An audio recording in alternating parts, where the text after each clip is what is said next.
The year is 1968. Smokin' Joe Frazier has been leaping his way to the top of the heavyweight food chain with his crushing left hook for the last 3 years, and has finally found himself getting a shot at the vacant world title.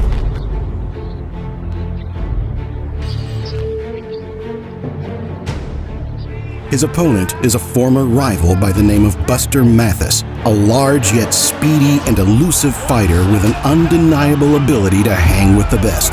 Can Smokin' Joe light a fire under Buster and become a champion? Or will Mathis refuse to let old habits die and prove himself the better of the two for the third time?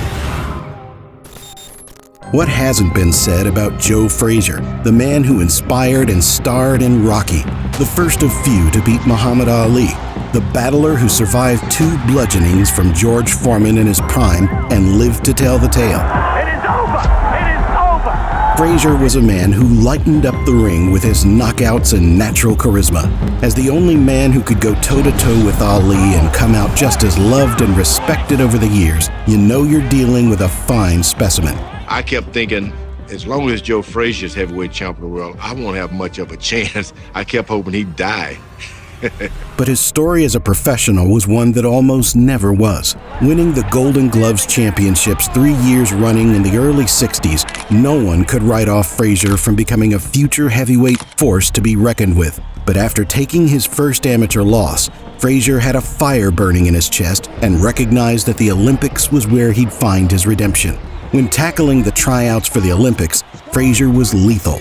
But after many battles proving himself the best, Frazier met the man who beat him for the first and only time in the amateurs once again. What man was this? Buster Mathis. Wanting revenge more than anything in the world, Joe put his all into their 3-bout rout. But after getting 2 unjust point deductions, Buster Mathis won yet again, giving Joe Frazier the first and last of his 2 amateur losses. Frazier was in deep turmoil after having his dreams snatched away from him and contemplated retirement. But after a stroke of fortune, Mathis suffered a hand injury, and Frazier was allowed into the Olympics as a replacement for his rival. The story went from heartwarming to magnificent when Joe won the only boxing gold medal of the entire Olympics with a broken thumb for both the semifinal and the final of the tournament. Yet after accomplishing such an incredible task, Frazier knew it was time to dominate the professional chessboard after mastering the checkers of the amateurs once and for all. Buster Mathis, after such an unfortunate injury, would find his own motivation and, refusing to wait another 4 years to come back around to enter the Olympics again, rushed straight into the professional scene himself. After destroying a talented future heavyweight contender named Chuck Wepner, Buster's style was set in stone. He would be the man to give whoever was in front of him an unrelenting, difficult night until the fight was over. Soon after this path was set, Buster would get his shot at the heavyweight title after accomplishing 23 straight victories in a row, with 18 by the way of knockout. Buster's thoughts on Frazier seemed far less hostile towards his opponent than Frazier himself. How do you react? I feel like I'm just as much fighter, better, and twice times better than him. The bout arrived on the 4th of March, 1968. As the 2 fighters touch gloves, the hunger shines in both their eyes as they imagine themselves holding the title by the end of the fight and being the heavyweight champion of the world. Mathis is almost cat-like in his movements despite his big weight.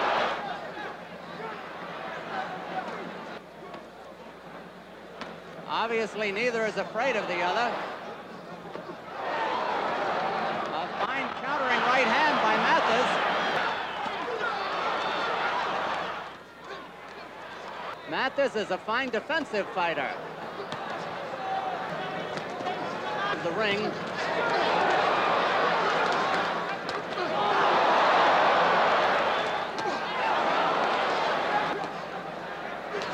the end of the last round, Mathis was really bothered and annoyed in the fight as he did in the first 3 rounds. Time when he got cute. Both boys undefeated.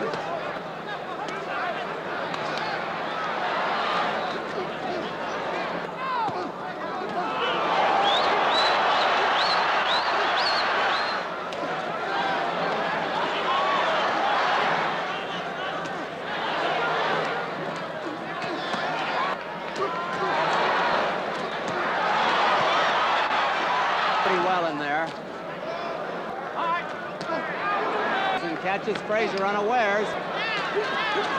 There, he's staying in too close. No knockdown.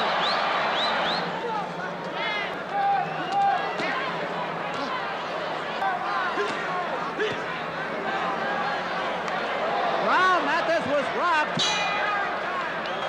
Round 7 sees Frazier firing himself up once again after a solid 6th from Buster.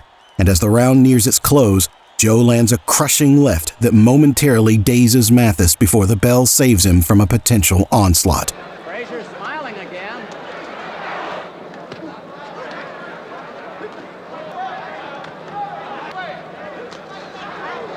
One of these times something's going to go in one of these exchanges. Half a minute to go in the round. White trunks.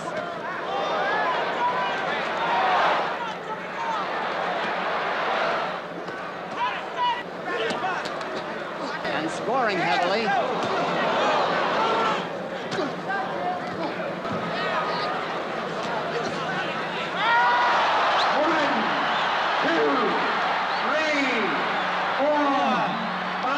That could be it. I don't know. 7, 8, 9.